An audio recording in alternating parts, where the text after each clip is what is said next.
back to the reality, we need to eat. We need money. We need bed to sleep. Then I think ultimately, as long as us humans are still in touch with our souls, I think we're always going to crave real people and real art that's been made by a person that's like... You're now listening Hay Fever.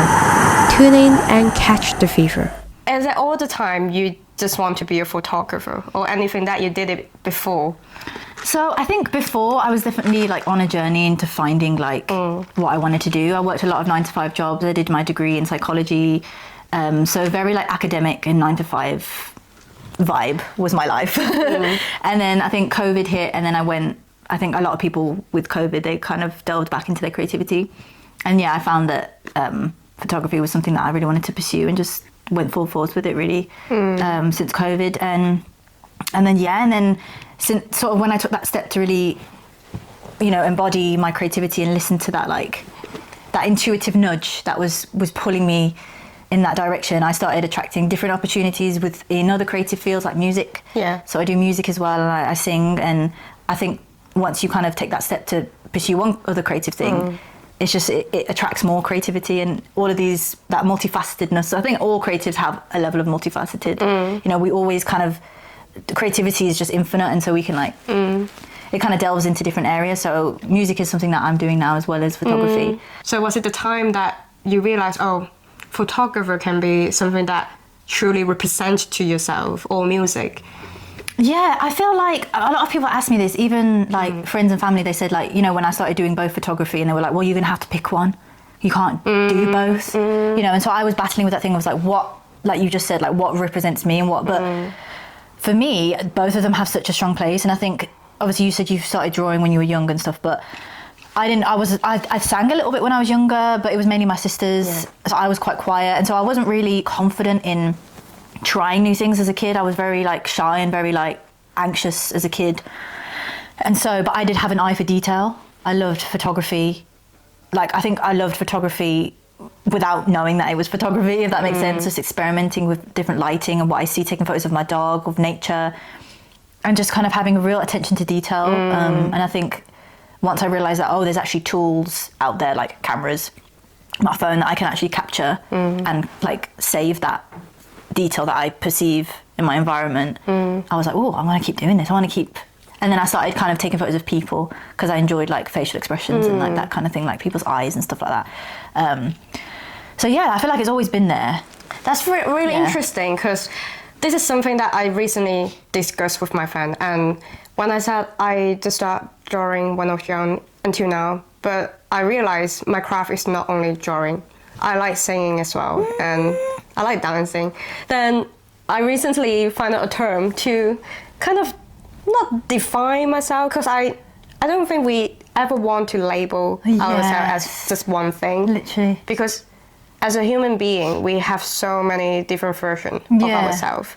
But there's a term called multidisciplinary artist. Yes, multidisciplinary artist. Such a long word. Yeah, it's a long word. It's a bit of a tongue twister, that one. But you can tell by this, we are creative. We always have so many ideas in mind. And I'm struggle with how to just pick on one thing and you stick with it, work hard with it, and be a master of it. Do you like anime? I watch a lot. I actually, do you know what? I am going to start watching anime, because I've never watched it, but I feel like people say it's very deep and there's a lot of spiritual elements to it that I feel like I need to actually delve into. Have you heard about a really famous anime called One Piece? Yes, I have heard, So, for example, One Piece, the main character, they always have a dream. It's only one dream. For example, Luffy, the main character, is like, I want to be a king pirate. So that is the only goal and dream that those characters have. You know what I'm saying? So all these anime characters, as an example, they will only chase one dream and then put so many effort to chase that thing they really want, they really hunger for it. But in real life, some type of artists like us, I don't think we really like that type of person. We are quite the opposite.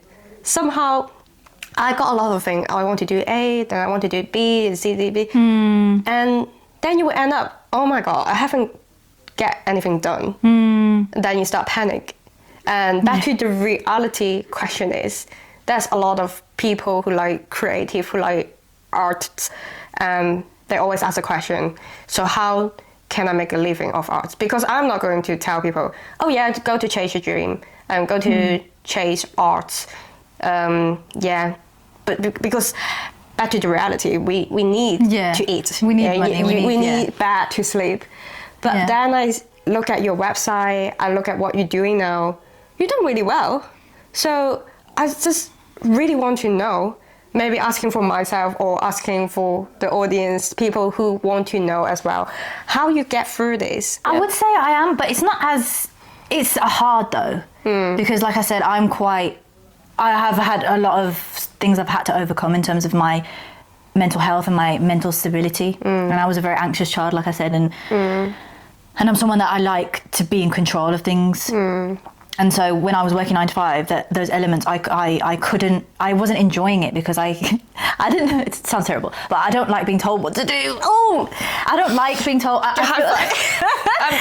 that's the thing, like obviously there's situations where, I can take orders from people and stuff, but it's this idea of like my fate and my future and my money and everything is controlled by someone. My ability to go on holiday, my ability, and that felt like a cage to me. So, but freelance and working for yourself has its other challenges.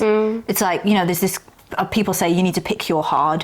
What are you going to pick, this hard where you feel like you're trapped, or you're going to pick the hard where you don't know when your money, you don't know how much you're going to get paid this month. You might not even get paid anything. You might not book a job this month. So yes, you have to be disciplined, but it's like there's a mental stability and the mental that I prefer from what I'm doing with photography. But it's not easy. I have very much found it hard with photography, like, and obviously, like, I am living at home with my parents, which makes it, which Easy. takes the load off.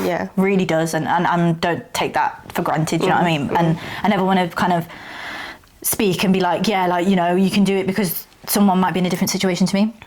Someone might not have parents that can help them in that sense of like providing a space to like a base for them. But I think because people that even have that, they don't take that step. So I think it is just believing in yourself, because it's like, even my parents, because they come from a generation where photography is not something you make money from. So even that for them, even in this generation. In this generation. So it's like, I've had support of like spaces and being able to have a house that, all these things, but it's the mental stability that I've had to give to myself, the discipline that I've had to say, people around me don't see my vision, they don't get it. And I'm not blaming them for not seeing it, but they just don't get it. And so that's been the struggle, I guess, is constantly every single day telling myself, you got this, you can keep going, keep doing this, keep doing that. But yeah, photography is not easy. And it takes a while, and for some people it takes quicker, some people it doesn't. I changed my rebranding that happened with my photography was like, I don't really want to work, I don't want to be chasing certain accolades with photography of like only shooting celebrities, only this. I'm not really looking right now to work with people that just for exposure, just because, they're a celebrity, I need, that idea of chasing. I'm kind of more at this phase where I just want to work with people, artists like yourself that just, and not saying that celebrities aren't normal people, but like, just like everyday people that like are working on their craft that, that I just want to connect with. So once I shifted that, I started actually attracting opportunities like you came, like once I shifted, I attracted you and you contacted me. And so I started seeing all these things in my environment that started to come to me. And there is that practical side of it, but I can't deny the spiritual element of it, of like once you align with what is genuinely like what brings you purpose, it really does come to you. You just mentioned one thing, and I think that is the key as a photographer, that you mentioned about connection. The connection between the people that you are filming or taking pictures of, because it's different to drawing or the other craft that the other artists would do. Photography is a very when you're taking pictures of some people, is a very direct and intimate moment. Have you ever experienced some people that they're very scared of camera, or some any special experience or client or weird thing that you have before? Not necessarily, because I don't kind of take photos of strangers. Like I don't do street photography, for example, where I'm just there with my camera and like, because that can be a bit intrusive and people can be like, oh no, go away. But obviously ones that I've clients I've worked with, it's been planned, and so they already have that level of like, right, I'm prepping myself, I know there's going to be a camera today. But then when they sit down and then there's like, especially in a studio setting, when they sit down and then there's a camera and all the lights, everything, they feel quite intimidated. Yes. And so I have had experiences of like, nothing crazy, but just like I read body language very well, and I can sense people's behaviors and I can sense things. So it's like I can tell if someone's really stiff or really just uncomfortable. So in those moments I would just take a break, just have a chat with them. And music is something that I incorporate in my shoots as well. As like I for me, taking photos of people is quite a selfless thing. You know, yes, I need to be in the right headspace to take photos and I need to be calm, I need to do that, but I always prioritize like the needs of my client. Like if they have songs that they like, I like to play that, because you know, I don't like to be selfish in those moments, because I feel like playing the right music really gets the client in the right space. So I had an experience once. I was working with a girl who had this brand, and she was just starting her clothing brand, and she was kind of getting a little bit stressed on set. She was kind of like, it's just not working, it's just not this. And I was like, because it was her brand and she was being a perfectionist, and she was like, this needs to go right, this, you know. And I was like, okay, let's call. And I changed the music. I was like, let's put some music on that kind of brings you in like a calmer vibe, and it really shifted the energy. So I always find like music is a really powerful tool to calm the energy and make people feel comfortable. Like songs really do have a powerful like impact on people's bodies and people's like nervous systems. Yeah, so I would say that. Yeah, I think music did help, but when I do the photo shooting with you, but I realized something on you is, you know, it's strange. So, well, but first of all, I want to hear what is your feedback or feelings when you're doing the photo shoot with me that day. I feel like you were really calm, like you were really chill, like, and you were really sort of open and willing to like try things. And I never want to be like bossy, but obviously I can potentially see things that the client may not see because I'm just a photographer and I've been in that situation.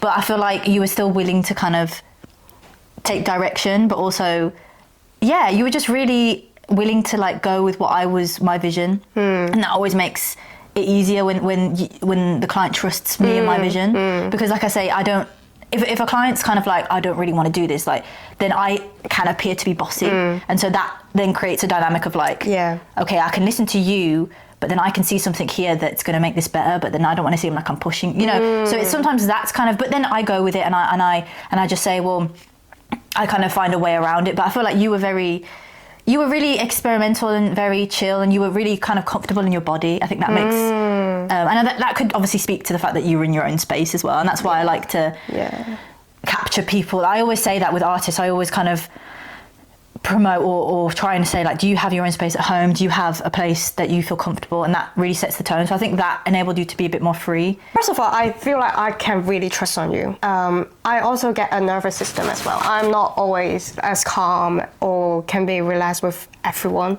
So it really depends with the people who I'm with.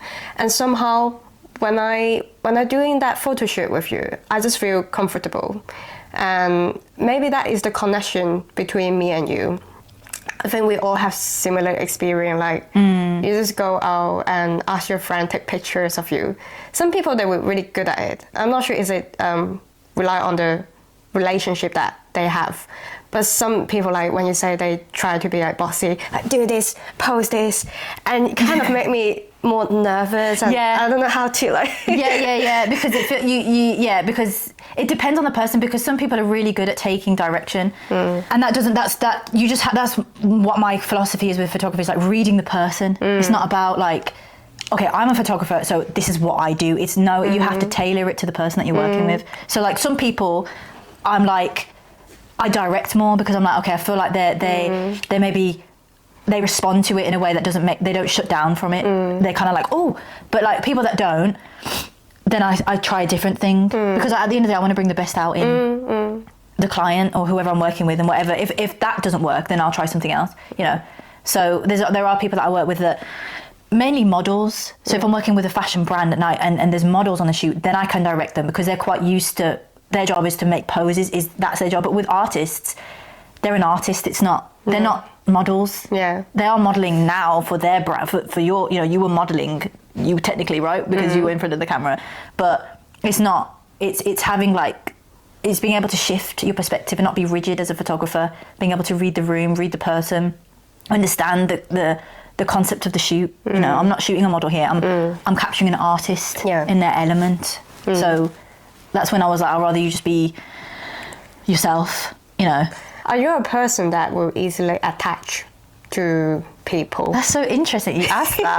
Yes, that's so weird that you asked that. I really am. I'm quite a, I guess maybe like attachment issues. I think I do have attachment issues. I'm the same. Why I'm asking this? Because when you say you can always tell by people body language or how they feel, that means you probably is a really sensitive person. Yeah.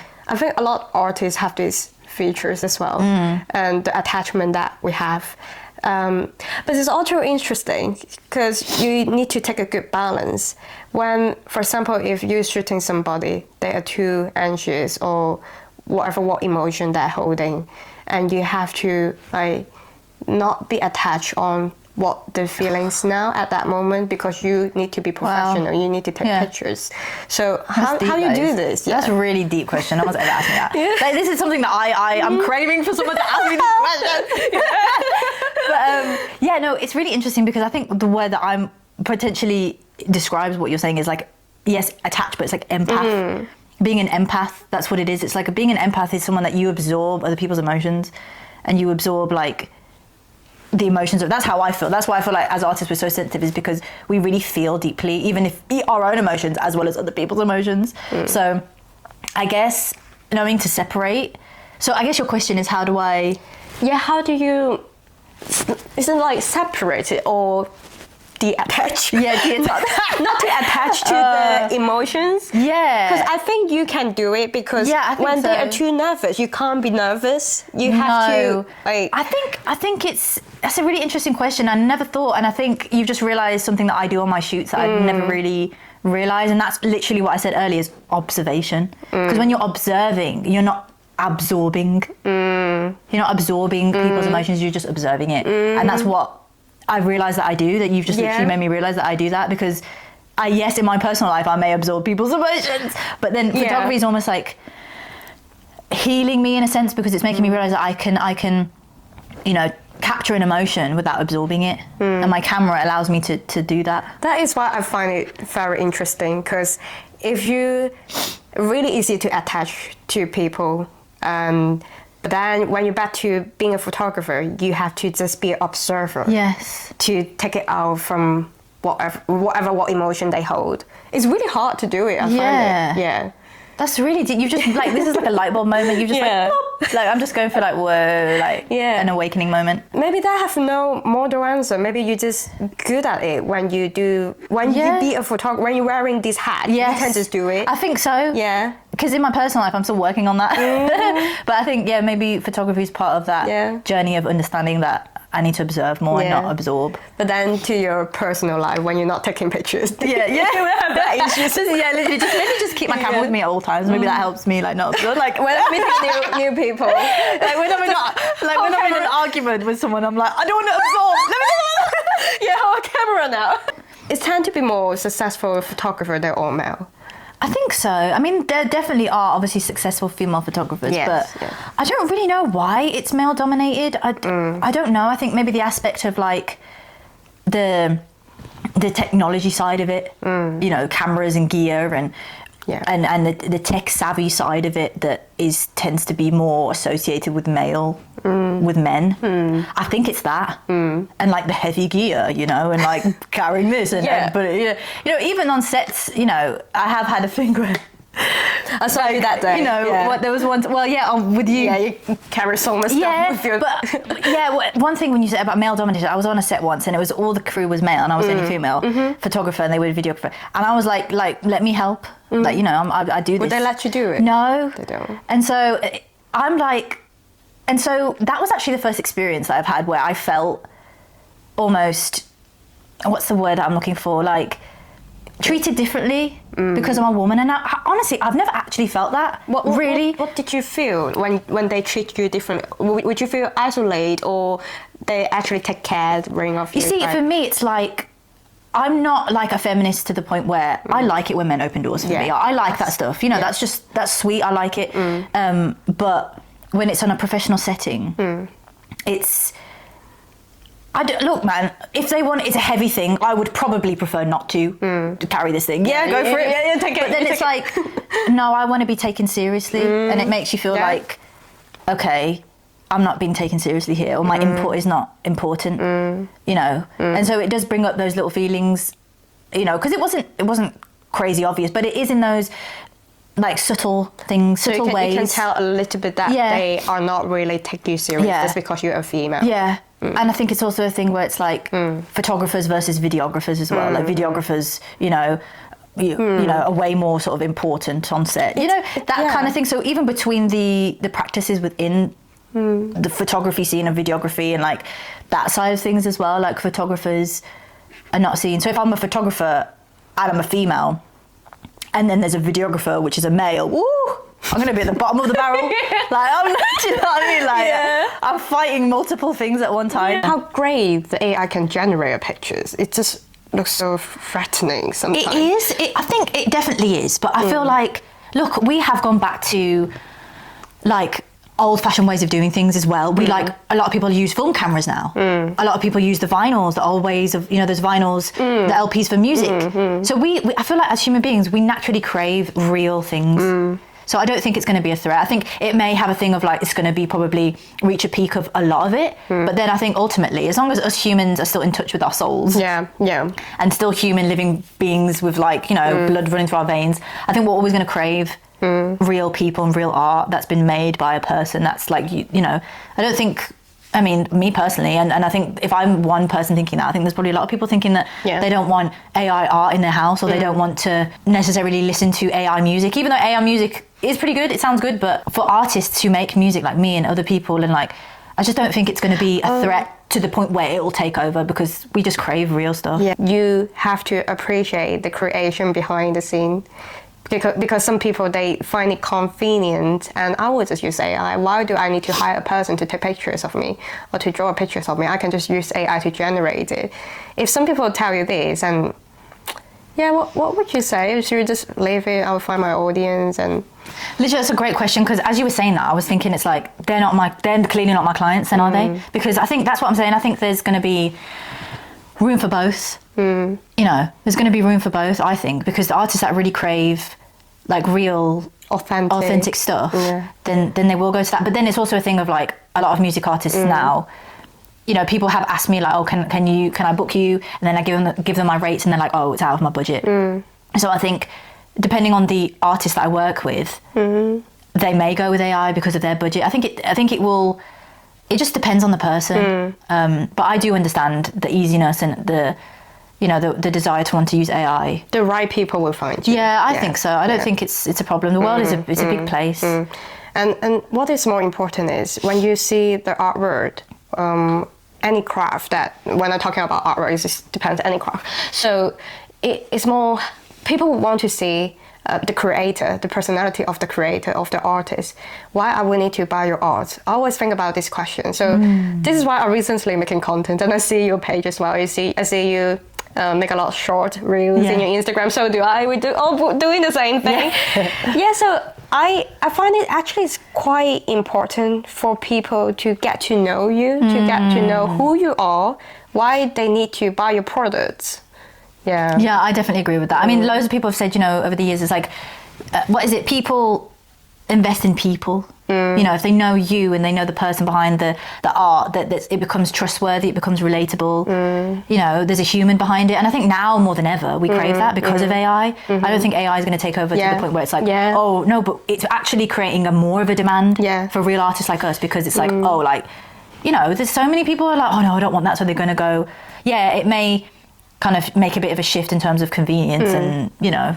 This is what I was thinking about when you say something that you can't replace by AI is human nature. You can't replace the authenticity.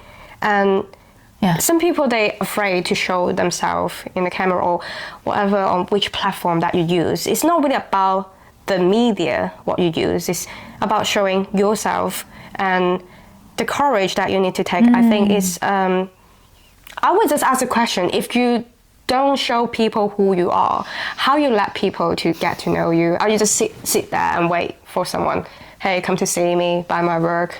Not going to be happen. No, right? I just don't think it's like that anymore. Like, even when I talk to like older generations, and you know, a lot of them say like maybe go physically to the place and do that. And I think that can potentially work. Like, networking definitely is important, but social media and this, like, we can use it to connect with the world. Like, I think it has such a powerful thing. Like, we don't have to think so small-minded anymore. We don't have to think, oh, I just need to meet people in my town, in my, like, on my street. It was like that back in the day, you know, people, neighbours and that were like, that was your community. But now our community is the whole world, because we can connect with the whole world. So I think, why be small-minded about it? Why not be, like, think big, and don't think of it as like, oh, it's taking over the world. Yes, it is. If you say that, then it is. It's winning. Why not use it and use it to expand your art and expand your business and expand that, instead of falling victim to it. Really good, really good. So coming to this point now, I want to ask you if you want to say something to people who, as a creative or interest in photography field, or just to artists, I don't know, anything that you can give advice, or and anything that you can encourage them to in here. I think I would say my big thing is just authenticity. I mean, we were talking about it. Just find your voice and what makes you you. That's the most important thing. That is like your, like, that is, no one has the same fingerprint as you. That is the power that you have. Like, find that. That is it. I think that's literally, and that will guide you with all your decisions. That's what I think. Like, that will guide you with your prices. That will guide you with how much value you place on your art, and like, and also don't be afraid to like take up space. Like, don't feel like you're annoying people. Like, annoy people, annoy people with your face. Like, but that's not, even if they get annoyed, it doesn't matter. That just reveals more about them than it does about you. You know what I mean? So don't be afraid to take up space. Show yourself, like you were saying earlier. Like, if you don't show yourself, who's going to know you? Yeah. We have shifted into a different reality of social media. It's not toxic. You just have to. Yeah, it's not. Just like what we're doing now. Yeah, literally, like, we are spreading like advice and spreading like authentic conversations for people to see. Yeah, and I can really trust in your word, because every time that I meet you, from the first time you take pictures of me, then we do the photo shooting of my exhibition, and even now, I can see that you are a confident person, and that you're calm, and when I talk with you, even doing this podcast, you got a really good vibe, and you're confident in the camera, so you can really trust in her. Trust in her. But it's trusting in you. Yeah. People see me and they say, oh, like, yes, trust, that's beautiful. Thank you for trusting in me. I'm grateful. Like, it's beautiful. But then that should inspire you to trust in you. Like, I always encourage people to never like kind of like look at someone and be like, oh, you know, at a person, it's you. What makes me, this vibe that I'm giving off is because I trust in me.